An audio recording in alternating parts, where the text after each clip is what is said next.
Hi, I'm Matt Truex from Prop Store. And I'm Brian Cordoba from Prop Store. And we're going to walk you through some of the jewelry lots in the upcoming Twilight Saga live auction. Yeah, so Matt, it looks like we've got an assortment of jewelry, necklaces, wristbands, hairpins, all sorts of really beautiful stuff. Take me through some of the lots from the Twilight Saga for sure. auction. So what we're looking at here is mostly representations of the Cullens jewelry. So since the first film, the idea was that the Cullens would always have a version of their family crest on them, usually in jewelry, bracelets, bands, chokers, what have you. So starting here, a lot of the guys wore these leather bands with the crest up front. This one here is actually Edward's leather band, and you can see that by the marking inside, Edward Hero. It's very cool. And that's interesting. It's got the leather ties, but it actually Velcros quick on and off. A little bit of movie magic there, but yeah, just to make it a little bit easier for the actors to take it on and off.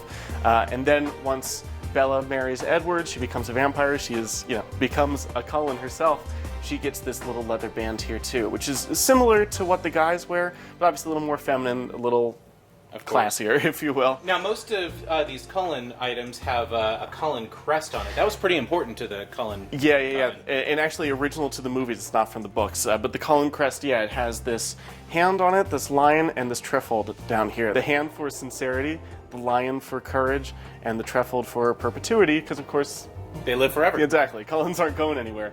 These two have the metal crests on the front. This one has a rubber one. This is a stunt version. Yeah, a little softer, easier to work with. Exactly. And again, because most of the guys wear the same style band, they had to mark them on the back of which character is for. You can see the EM here, obviously for Emmett. Yeah, so we have these leather wristbands, and then over here this is Esme's, if I'm not mistaken. Yes, it is. This is Esme's bracelet. So, while the guys have very similar things, the ladies of the Cullen house and also Carlisle kind of changed up how they wore it. So this was Esme's band over here. She was the only one with this version of a bracelet on. Obviously very feminine, very classic style, but with the Cullen crest right up front there. Yeah, just beautiful. And then over here we've got examples of what Rosalie and Alice wore.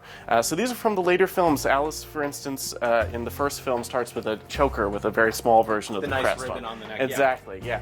But for Breaking Dawn, they redesigned what the ladies wore, made them a little more classic and yet a little more contemporary too. So instead of the choker, now Alice has this 3 necklace set with the key, the charm, and the Cullen crest down here.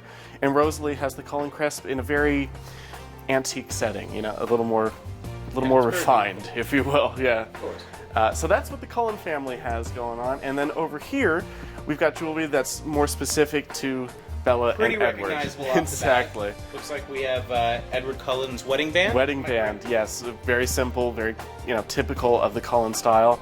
And then this, of course, is Bella's engagement ring. With the original box that Edward proposes to her with in Eclipse. Any fans of the Twilight Saga will know stories about this engagement ring. They went through tons of designs for this ring until basically Stephanie Meyer drew out a really quick design, and that's what you're looking at here, and that's what they went with in the movies. So that's kind of cool. Very cool. So you've got these from the wedding, and yes. If I'm not mistaken, this is also from the wedding. Yes, it is. That's Bella's hair comb from the wedding that her parents give to her right before she walks down the aisle. Very iconic piece, also with the little faux sapphires in here, counted as her something blue in the wedding. So kind of cool gift. And then finishing off what we've got on the table here, this is Bella's charm bracelet that Jacob gives to her in Eclipse. As a graduation gift. Yes, I believe it was. So this little wolf charm here, of course in the story, supposedly whittled out of wood. You and I know this is cast metal that's been painted to look like wood. And then this heart charm over here comes from Edward later on in the films. Not to be outdone by Jacob. Of course, yeah, he has to be on the bracelet too. They don't mention it in the films, but this is supposedly in the book was something that belonged to his mother that he wanted to give to Bella. And then it also comes with this little pouch here that you see up front. Not seen in the film. Looks like there's a large assortment of jewelry and, various apparel items worn by the Cullen family. Yeah, and hopefully, again, all of it iconic, especially the jewelry. Anything with the crest, a Twilight fan's going to see that a mile away. So yeah, this jewelry, all original from the Twilight Saga, all pretty iconic. Thank you all for checking it out, and please check out TwilightSagaAuction.com to see the full catalog, to register for bid, and we hope to see you there on the day.